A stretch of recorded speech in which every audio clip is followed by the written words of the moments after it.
Welcome, my learners, to today's activity. We have personal hygiene and humans and environment. Personal hygiene and what? Humans and environment. That's natural science. We are learning to what? 1. Keep our surrounding clean. 2. The importance of what? Keeping the classroom or the school compound clean. This side can be, you can write home here, the school compound or your house. The school compound or what? Your house. We are learning to keep our school compound clean. We are learning also to keep your homes clean. Alright, let's look at our keywords for the day. Personal hygiene. Personal hygiene. We learned in our previous lesson that personal hygiene is a way of keeping our body and surrounding world clean. Keeping our body and surrounding clean. Good. Let's look at some of what the ways of keeping the compound clean. Some of what the ways of keeping the compound clean. We have what? By what? Sweeping. 2. By what? Mopping. 3. By weeding. 4. By what? Hoovering. Now, when we talk of sweeping, in our previous lesson, I demonstrated or shown some activities of sweeping. I told you that you can use this to sweep. We can use this to sweep. And I also said I'll be using this to sweep at home. Some people will be using this to sweep. Look at this. Can you see it? If this is my rubbish, excuse me to say it, I will sweep and gather the rubbish. And this one too is used for the same purpose, sweeping. Now, what of mopping? Mopping. Let's say this is my mopping stick. My mop is here. This is my mop. I have my mop bucket to here. Mop bucket here. Look at this. Good. It depends whatever you wanted to mop and eat liquid or detergent. For instance, some people use Izol or Parasol. Some people also use Omo. Some people also use what? Omo, washing powder, any type at all. Some people also use Dettol alone to mop. It depends whatever you wanted to mop. Now, when you get this, you pour some quantity of the detergent or the washing powder. This is my washing powder. You pour it in the water. You pour it. Then you put your mop. You put your mop inside. You dip it. Dip it. This is how we do it. Dip it. Then you squeeze without using your what? Your hand. So you do it like this. Good. Then you start to mop whatever you wanted to do. Have you seen it? Good. We also have what? Weeding. Weeding as the next point. Weeding as the next point. If we were to have grasses over here or weeds here, this is my cutlass. Sharp one, of course. This is what I will be using to weed the weeds. But we don't have some in our classroom, so I can't use it.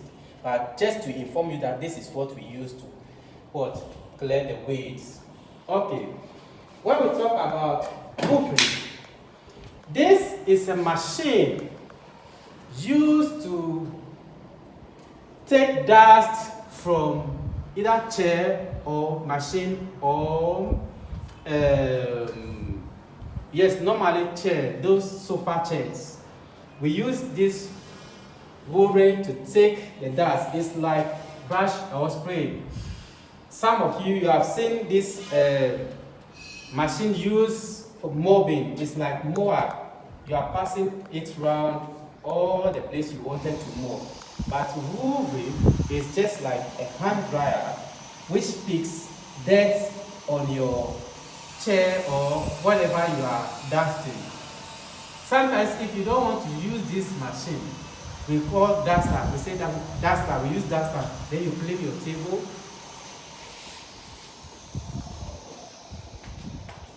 For instance, this is my table. Then I'll use my duster like this. Look at this is my duster. I'll use my duster to clean this one nicely. Some people also use this to clean their chairs or sofa chairs at home. Not only sofa chairs, other things at home, they use this rag to clean them nicely. But this very machine, woolray, is a machine. You can go, you drop it, then you'll be using it to pick the dust on the chair or the material you wanted to pick the dust from. Now let's look at some importance of keeping the classroom or the school compound clean. One, the first important is to what? Avoid sickness. You realize that without cleaning this table, if I'm about to put my books or to start teaching you, this table will be full of dirt and I'll just put everything. Class 10, let's pray. Okay, today's activity, then you realize that I'll be teaching you, putting my books in dirt before teaching you. And whatever germs or sickness is here, I'll pick them. So we need to clean our table or properties before using them to avoid what? Sickness. Two, to ensure good ventilation. To ensure good ventilation. To ensure good ventilation. Look at this. This is purposely done to allow fresh air to come in and air inside to go out, air outside to come in, so that the air can be regulated in the classroom. Look at this. When it is closed,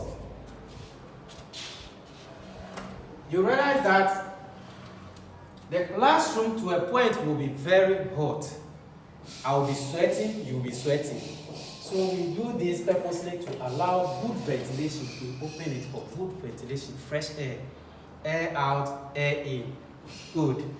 The third point, to prevent flies and cockroaches. Sometimes in our homes we have food, the way we keep them is not hygienic. Sometimes you realize that flies all over, and before you realize, we just pick germs. It's good you do take these activities to prevent flies and what? Cockroaches. Sometimes we can prevent them by using what? Spray. We have insecticide spray that we can use to kill the flies and cockroaches at home. Alright, the last point to also prevent what? Scorpions and what? Snakes around us. To prevent what? Scorpions and snakes around us. If you are staying around a place that is bush or that will have weeds, if you don't clear the place when it is weedy or bushy, rainy season like this, scorpions and snakes will be hiding in your environment. Before you realize, they will just bite you and you get another problem. So it's good for you to clear everything. Alright, don't forget, we have learned to what? Keep our surrounding clean and to know the importance of keeping the classroom or our school compound clean. Till we meet again, perform all these exercises at home. Keeping our surrounding clean, keeping our home clean. Till we meet again once again. Bye-bye.